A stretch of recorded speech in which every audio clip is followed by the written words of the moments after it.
Senadora y vicepresidenta Aida Quilpue, y concedemos el minuto adicional para que terminar y someter a votación la proposición, senadora ponente. Muchas gracias, presidente. Ahorita me estaba acordando de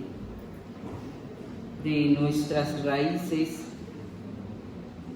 y decían nuestros mayores, que los llamamos así, que también ha sido un concepto cuestionado,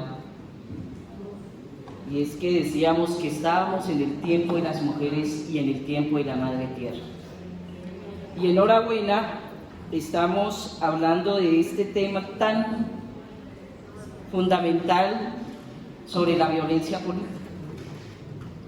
Es un tema que me parece importante revisar, y ayer que estábamos hablando sobre el servicio militar obligatorio y hoy hablando de este tema, me estaba acordando también el día que yo llegué en el 2008 aquí en Bogotá con la minga de resistencia social y comunitaria, y solo les quiero contar una anécdota. Y llegamos y nos reunimos por primera vez con el gabinete del presidente Uribe, los ministros, y me acuerdo tanto que los que hacían la parte de seguridad eran las mujeres policías. Y yo estuve y en un momento entré al baño y habían mujeres policías llorando atrás del baño.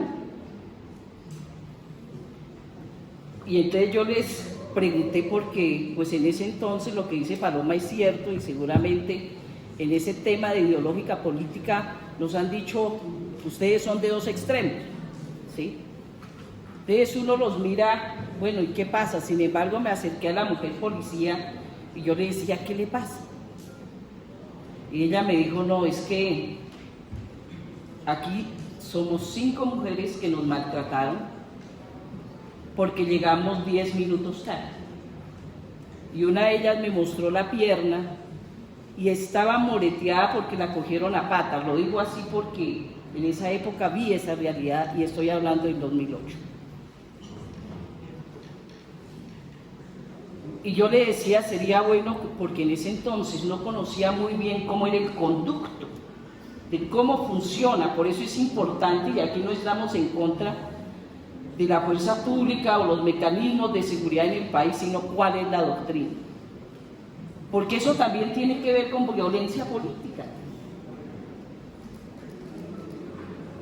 Y entonces sí nos hace necesario revisar en todos los niveles. No estoy hablando solamente de este tema, sino también de mujeres que se han atrevido a participar en los distintos escenarios de la política. Yo me refiero, por ejemplo, en el 2019, también de la candidata Karina García en Suárez, Cauca.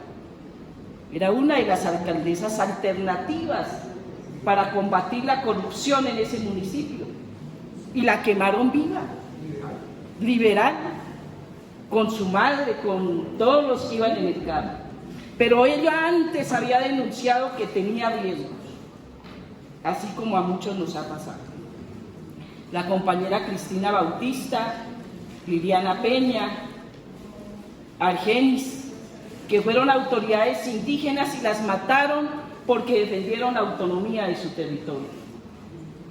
María Mepaquito en Río Sucio, Chocó. Fui a acompañarla y la asesinaron por defender su comunidad en los riesgos del conflicto armado. Juana Perea, ambientalista, asesinada por el Clan del Golfo en el 2021. Y así un sinnúmero de casos que uno podría decir que no tuvieron la posibilidad de haber sido protegidas previamente para seguir asumiendo su rol en el ejercicio de la política. Y bueno, yo hablo de mi caso. Bueno, algunas de pronto no se sienten, pero yo sí he sido víctima del conflicto armado. Porque a mí me asesinaron a mi esposo después de la minga. Una emboscada militar, 117 tiros, y luego dijeron que lo habían hecho porque venía una jefe guerrillera. y a nosotros nos victimizan por ser mujer, por ser indígena. Pero bueno, yo pienso que estos son los pasos que saltamos para avanzar y afianzar en que muchas mujeres jóvenes, mujeres que hoy están en el distinto escenario de la política, puedan ejercer con tranquilidad, con ese acompañamiento, pero yo diría mucho más cómo prevenir, cómo contribuir a la formación también, porque las mujeres necesitamos elementos técnicos.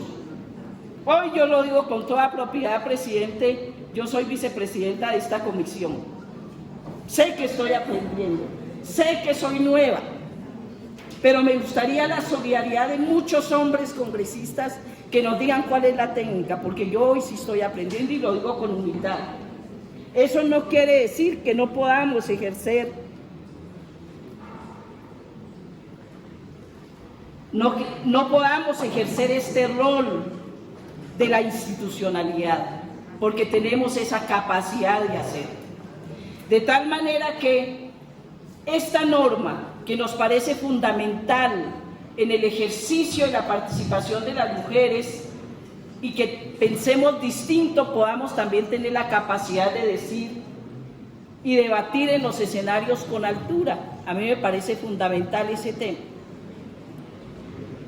Y en ese sentido también comparto plenamente en que no podemos ir al extremo, porque también es cierto que para el caso de los pueblos indígenas existe la dualidad, están nuestros abuelos, nuestros hijos, nuestros hermanos, y que con ellos tenemos que construir ese proceso comunitario, pero eso no quita que la cultura nos reduzca a la invisibilización y a la no participación. Y son tareas que tenemos que empezar a trabajar también al interior de nuestras comunidades, en los feminicidios, en la violencia sexual y en muchos otros temas, pero en este tema estructural de la participación política, yo creo que, y traigo a colación esto, hacer minga para que algún día exista esa igualdad y esa verdadera participación de la mujer, y que en el ejercicio del ser humano cometemos nuestros errores,